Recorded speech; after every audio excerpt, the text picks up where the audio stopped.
Thank you. Thank you for inviting me here and to have time with you, sharing some views about why studying religion is important today in our society, in our time. As you know, and as you are facing it every day, we have new trends thinking that religion is backward, religion is not essential. Dawkins, I saw his book over there, is of the opinion that we are studying or being involved in a discipline without object because there is no God for sure. And then still, I think that today in our world it's essential to study religions for three main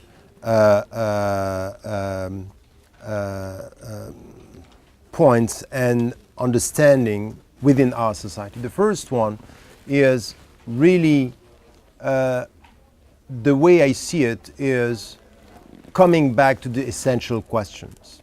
If you are a believer or not, still I think, and this is something that I was advocating in a book talking about the quest for meaning and developing a philosophy of pluralism, is we have to reconcile ourselves with four disciplines. The first one is history, and the second one is studying religions and philosophy. Why?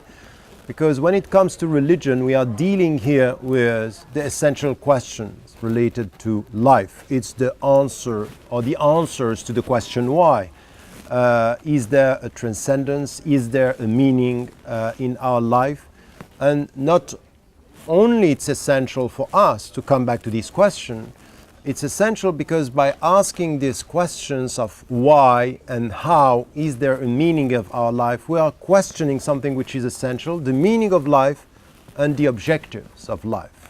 And when you talk about this, it's related to all the question of our time and essentially the ethical question. It doesn't mean that it's only by studying religions that we are dealing with ethics, but by dealing with religions, we deal with ethics and we are able to deal with ethical questions that are also coming from people who are atheists and people who are agnostics.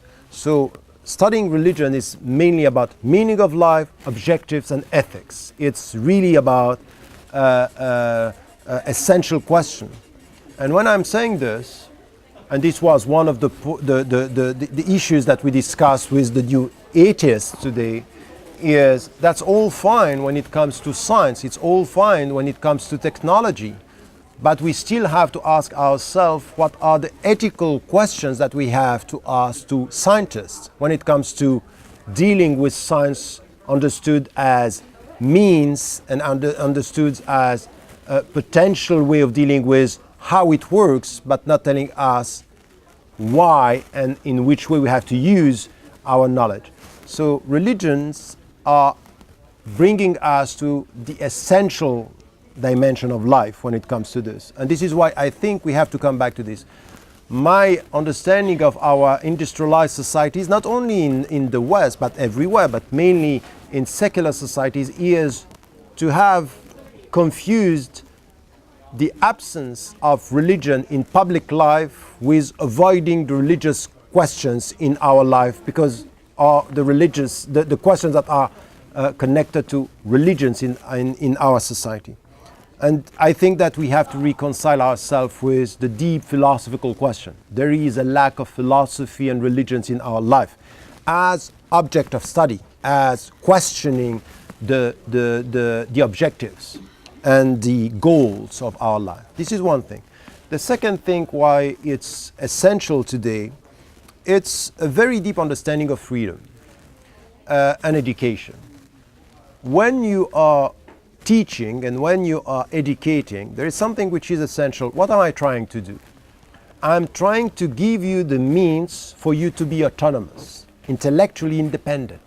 Independent means you take your decision and you know what you are talking about. And we know this when it comes to literature, we know this when it comes to science. In fact, educating is going alone for, at one point, for you to be able to go on your own, alone, that you are equipped. You are free when you are equipped to decide. And when it comes to religions today, we let the people think, and children think, and students think, you are free even though you don't know anything about the topic. And this is wrong. There is a contradiction in terms between freedom and ignorance, because ignorance by definition is a prison, is a jail. And today we are confusing, once again, the secular teaching with we don't speak about religion is the best way to deal with it. And I think we need to teach religions to help the people to be free with their decision. In fact, you are free to decide when you know what you are talking about. Now, I have been teaching French literature for years. And when you have students, when you talk about Jesus and when you talk about Moses, and you say, I'm talking about Victor Hugo, I'm talking about the philosopher, and you don't know anything about your own tradition, you are ignorant of the roots, don't think that you are free with your presence if you don't know all this tradition. So you need to get back to this, which is also connected to knowledge of history, knowledge of religions, and knowledge of your own roots. Because you are free when you can decide based on knowledge. So you need to get the knowledge. And this is something that, unfortunately, today we speak about freedom. I'm not sure that we are enough aware of the substance of freedom. What is freedom when it comes to intellectual freedom, intellectual independence? And with religion, it's something which is important. I see people say, okay, I am against all the religions, and you ask them, what do you know about religions? Oh, what I got from my parents or what I know. It's very superficial. And there is also something which is, even with the new atheists, I think that it's very important to have atheists and agnostics involved in the discussion. But I'm sorry to say, and this is what I said to Dawkins, your knowledge about religion from outside is a bit simplistic. It's a bit superficial. And if you had to go for an exam in theology, it might be that you would fail, is what you know about what you are criticizing. Because it's very superficial. But it's very easy to be patronizing when you have, okay, you still think or believe in angels, that there is a power beyond this. Science is not about this. Now we are, when someone is looking at you and say, you know what, it's 21st century, meaning just grow up. I think that this is where arrogance confused with the way you deal with independence and intellectual independence of freedom, this is important. The last thing is, the first is about knowledge, philosophy. The second is about freedom and decision. And the last thing is about us living in pluralistic society. It's over. If you think about Britain with, white middle-class people all coming from the same religious tradition and say, this is us, someone can just stop you and say, who is this us you are talking about?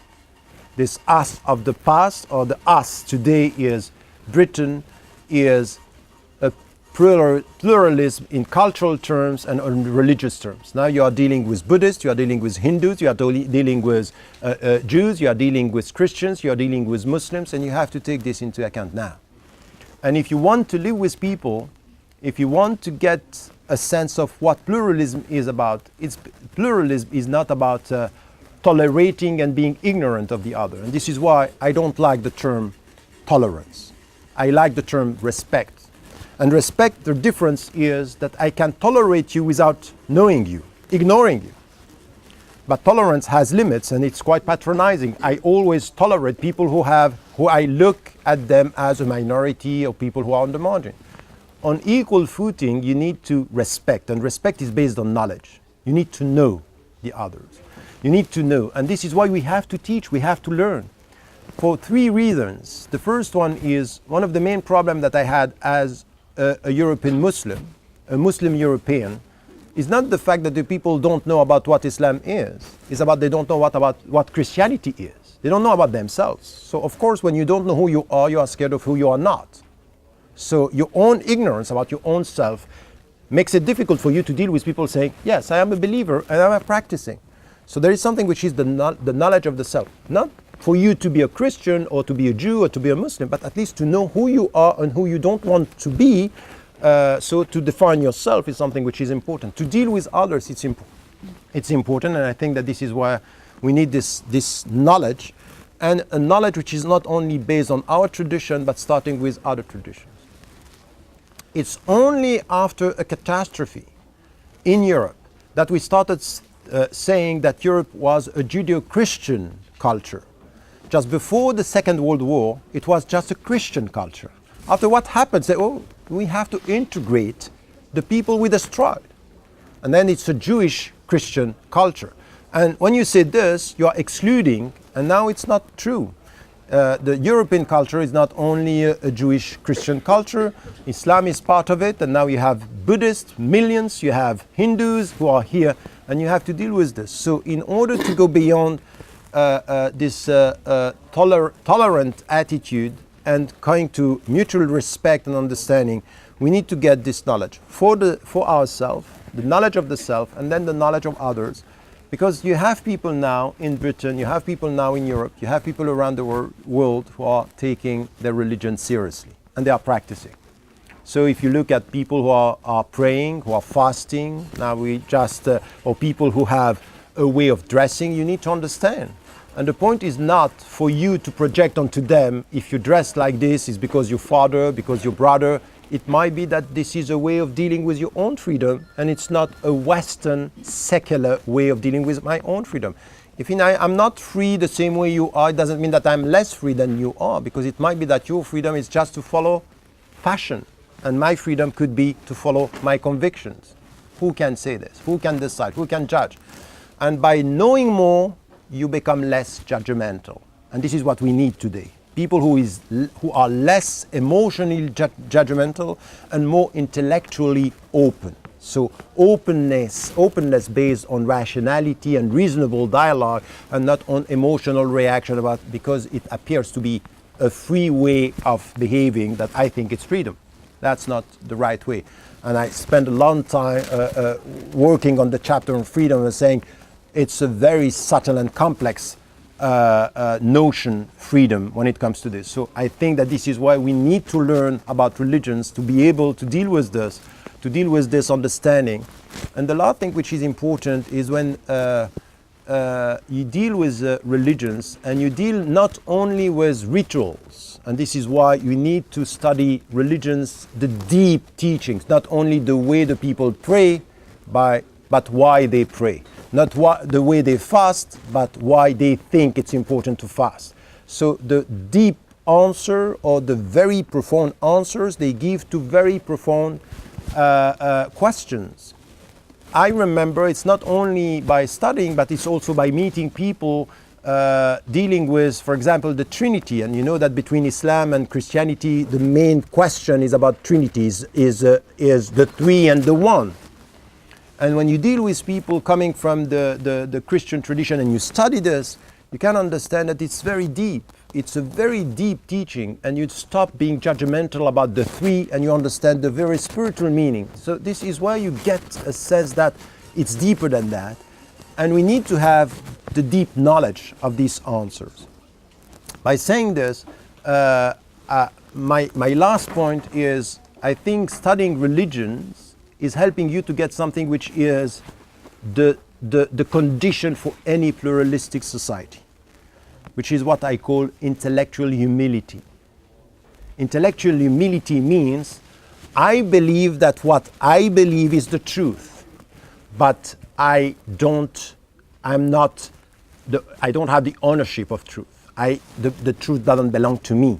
So there are other ways of dealing with truth, and you need to get this. So this critical intellectual distance that you have with the religion, which is not catechism, which is not the way you are told to believe that this is true, but you take a critical distance within academia and say you understand that there are different ways. This is what you get. Intellectual humility is, I don't get it all. I have to learn. I can get from others, and they are helping me to understand better what I believe, and sometimes to change the way I believe. So intellectual humility, if there is something that we are not giving degrees and PhDs on, we don't give degrees on intellectual humility. But a true degree without intellectual humility is not a true degree. It's not a degree, I would say. If you don't get a PhD, if you are called a professor, so the giant word that is in the title, is exactly the opposite. You should never, never, ever think that you are reaching something which is a position where there is not this intellectual doubt about not the truth, but the way you deal with it. It's doubting oneself, which is essential within academia and studying religion. So the philosophical question, the objectives, the ethics, then the understanding of this dialogue, which is important, and then the last thing is coming back to the self and getting this intellectual humility. That's it. Thank you.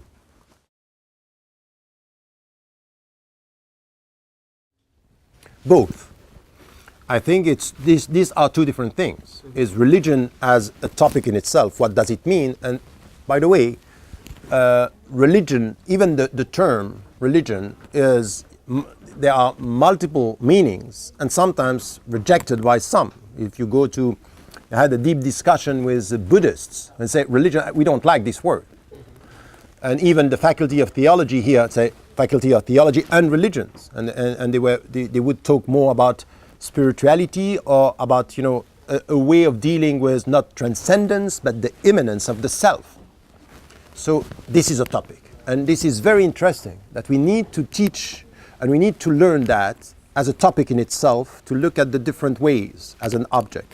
And then there are multiple religions and spiritualities that we have to learn, that we have to try at least to get a sense of it. So of course we can't be specialists on everything, but at least to get a sense of the monotheism, what is happening in the East. China, it's not important today only because it's a new market. It's Confucianism, and the very deep understanding of the way they deal with the self is something which is essential. And you can see also sometimes how religions could be instrumentalized for economic reasons or political reasons. And it's important. Look at what is happening in the Middle East. It's also very important to get a sense of religions, and this could be a fourth reason why we need to go for this, because to understand the world. So I would say both are important.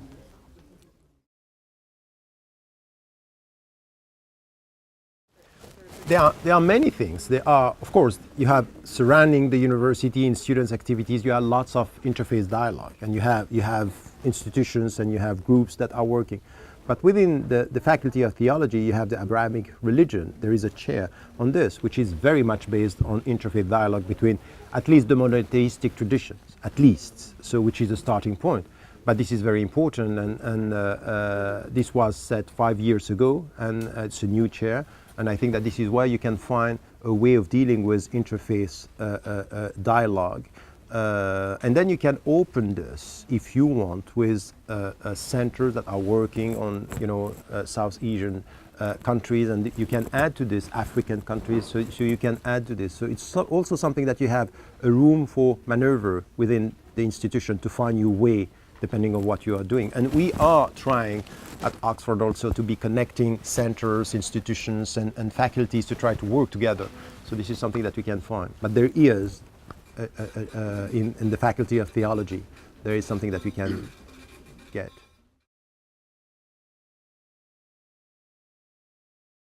So you take a stand on that. Let me tell you something. First, just to say, I'm an Anglican clergyman and have a theology degree. Yeah. Okay, so that's very good. I don't think that. I think that there is a small group of people who are very visible that we call the new atheism, that they have some, common positioning and way of talking about religion. But I wouldn't say that, among the atheists and atheism in itself, we have one voice. That's not true. And I have lots of people who are atheists. They don't like new atheism. They don't like this way of being arrogant and simplistic. No, I think that we have, I studied first philosophy. My first PhD was on philosophy on Nietzsche, the one who said God is dead. And lots of people coming from the atheist tradition, that they help me a lot to be a better believer, by the way. Yeah. I don't see this when I'm debating reading first and then debating Dawkins. I have a problem with the understanding of religion and the way so we have to be very cautious not to think that it's only one voice. It's one media voice, one visible voice, but it's not covering all things. And this is why we have to be very cautious with the media, because sometimes it's exactly the same with religions. We listen to the people who are the more vocal and we think these are the people. You know, they are all extremists or all radicals, and they are not, in fact, representing the deep mainstream and the different voices. This is one thing which is important for us, is to take a critical distance and to make a difference between who are the visible voices or the heard voices in the whole landscape, and who are the people who are in the society trying to find their way, agnostics or atheists. Now, I wouldn't go for one religious voice. I don't think it's not what I am expecting and hoping for. I think that we need to come together and we need to have people working on the deep ethical questions. And it's true that this understanding that in the public sphere, in the public, you know, this division between the private and the public, and religion is for the private and we don't want to see you in the public. I don't like this. And this is where I would like, not only, by the way, the religious voices, but the ethical voices. And sometimes I met atheists that are more ethical than religious people, apparently. But this is where I think that the voices could come and question as to the objectives. What do we want with science? What do we want with technology? Where are we heading in this business today? When it comes to environment, when it comes to the dignity of human being. When, for example, you can say yes to organ donation, where what is happening in the business is to forget the very essence of what a person is. In the medical sciences now, in the medical business, we are talking about organs, we are not talking, and we are losing sight from a person. What does it mean, health? What is the meaning of health? This is where we need to come together. But I wouldn't say one voice, but many voices with the same concerns, the ethical concerns. And this is where I wouldn't go for something which is one strong voice against the new atheists, because this is exactly what they want. This is exactly what they want. Just come together and this is the target. We knew that this is what you want. I think that this is more provocation than discussion.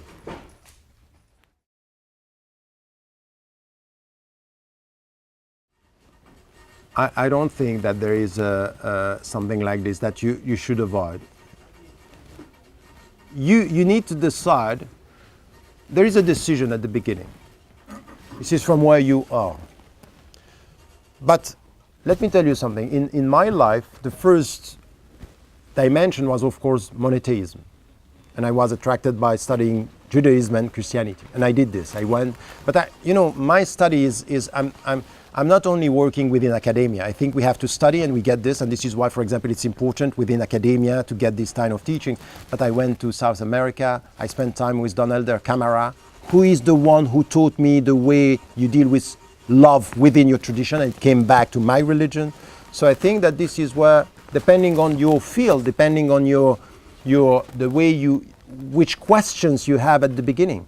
And then I went to India, and I went to spend time with the Dalai Lama. I wanted to understand what was the meaning of Buddhism, not in the exotic way where people are happy because they will come back and there is, reincarnation, which is the bad thing in the Buddhist tradition. But, exotically speaking, oh yes, we are coming back. But so I went there, and this is where I started to learn about the Asian and Eastern philosophies and spiritualities. So you open up. It depends. And I wouldn't say, for example, going back to Africa, and you look at all these cultures, there is always something that you can get from very old traditions. Very old. So I would let all the doors open depending on where you are in your journey. It wouldn't be human sacrifice. You wouldn't want to learn that. Why? Oh, right. Okay, so there's nothing in the dustbin. There's nothing. No. I wouldn't go for that. There is nothing outdated. You look at it and say outdated. No, I wouldn't. It depends how you deal with people. But even when you are dealing with superstitions, and you look at the way they are dealing with superstitions, and by the way, it's coming back. We are in a secular superstitions are coming back now. So we have this kind of thing. So this is why you have to deal with this, and you have to take this seriously. I think that anything which is coming from a human mind and a human heart has to be taken seriously. Anything. If you think it's outdated, I think it's arrogance to think it's so quickly outdated for you while it's meaningful for others. So anything which is meaningful for human being, it's worth studying. This is the way I would put it.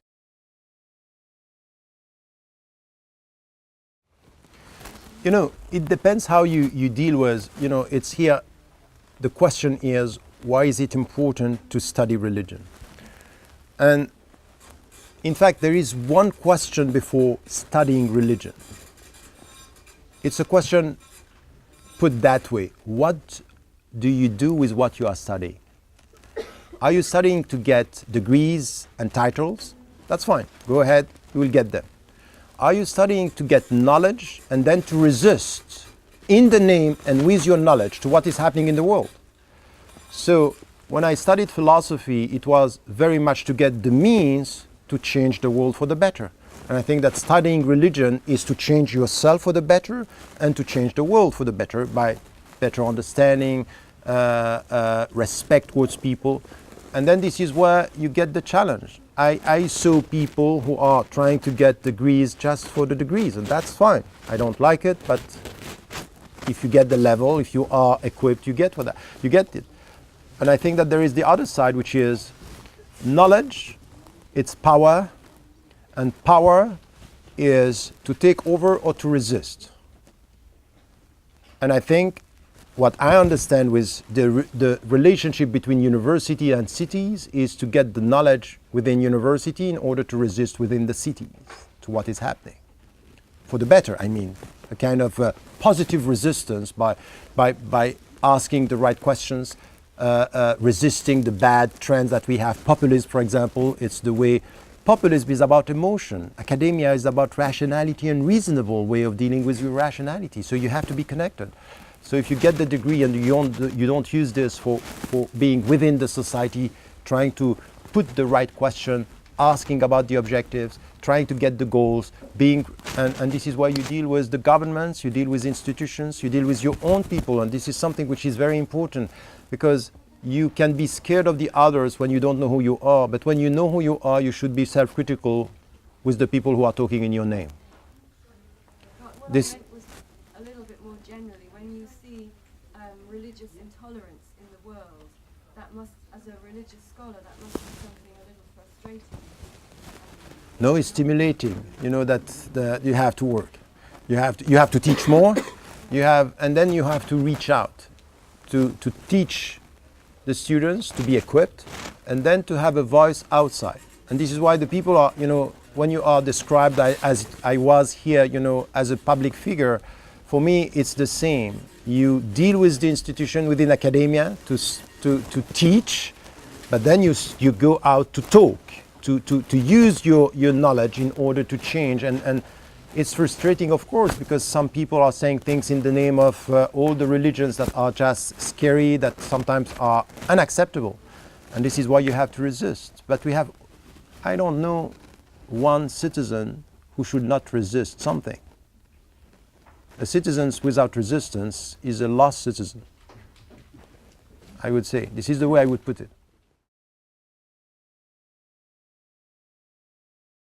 But this is a good question for two reasons. When you teach religions in universities or public institutions, you are teaching the principles, the rituals, the meaning. So we have to be very careful. We are not teaching faith and how to believe. We are teaching what the people are believing in. And this is helping us for one thing, which very often in African, Asian, Middle Eastern society, we don't have this kind of taking a critical distance and say, okay, these are the principles, this is, and many people when they come to theology, they want to have a teaching about faith. Tell me how to believe. No, that's not the point. We are talking about the principles. So it's a critical distance, but we need it. And then for any one of us who is more a believer, you have to go to other sources, and then to get the two sides is the substance of what you believe and the way you look at the rituals and the meaning. And this is what we need, is in fact studying religion should be for two dimensions of yourself. your mind to get, and your heart if you are a believer. But this is why if you are not, you can still get the understanding. And we need, I think that even for atheists, to get the framework, to get the understanding, it's important because it helps.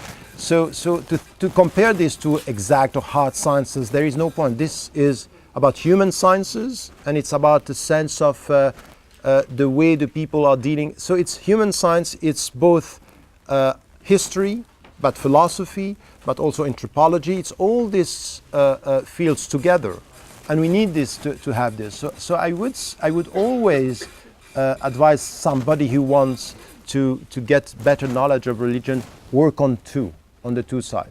So the very clear understanding of the rational, because it's very rational. In fact, the people who are, the point with new atheists is that is irrational. No. You know, when someone is telling you there is a limit to rationality, it's not irrational. It's very rational to say there is a limit to rationality. If you get me right, you know, this is very rational. But for some, it's not.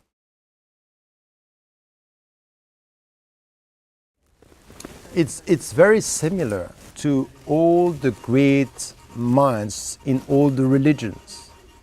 You know, and there is one point that he said, I'm a Hindu, a Buddhist, a Jew, a Muslim, a Christian. I wouldn't say that. Because I really think I understand why he's saying it from where he's saying it. But I think that there is something which is very important in this, is for him in his spiritual journey, say, I'm all this together. But today, in our world, and the way I see it, is I'm talking, when I'm teaching, I'm trying to be objective with all. From where I am as a believer, you belong to a tradition. And you have to be respectful of the people from where they are in their religion. So the point is, the syncretism to mix all these dimensions, for me, it's a danger today. Because religions are not a market. It's not a market. It's something which has to be based on respecting the very essence of each religion. For example, as I told you, I would never call myself a Christian because I don't get the very deep communion of what the mystery of the Trinity is. I can't get it. But that's also very similar to Ghandi. Yes and no. Yes and no. Because when he was talking about, but the point is that what he is trying to translate in what he was saying is that we need to understand that we have a journey, we have a viewpoint, and we have to respect all the others. On this, we all agree. But I would say that this is what we find all the people who were from within their religion, helping the people to grow, the people to understand, the people to be open to others, were having exactly the same position. And this is why these people should be much more vocal with their own people by helping the people to be self-critical and to decenter themselves, and to help the world to understand we need this teaching. But the problem is that everywhere in the world, Ghandi and his position, his vision is celebrated. The problem is that it's not translated into reality. So we like this. And sometimes we kill the people that the day after we are celebrating. So you look at, 50 years after Martin Luther King, Dr. King in the States, what a great mind. Yes, but you killed him. It was killed. He was killed. And then we have to be clear that it should not, and this is my point on this. This is why we have to study. It has to be something which is based also on knowledge and not on emotion and the charismatic leaders. It's very dangerous. A charismatic leader is dangerous because of his charisma or her charisma. Because it's much more based on the emotional dimension than the rational dimension. So I think that we need to always deconstruct this by saying, many Gandhis are unknown in the Hindu tradition. Many people like him are unknown in the Jewish Muslim tradition. And I would refer to them much more than to refer to people that we like and that we are idealizing. Well, we need to just be. I would say that in our teaching within academia and our schools, we need to look much more about role models that are less known in history but very effective in their life.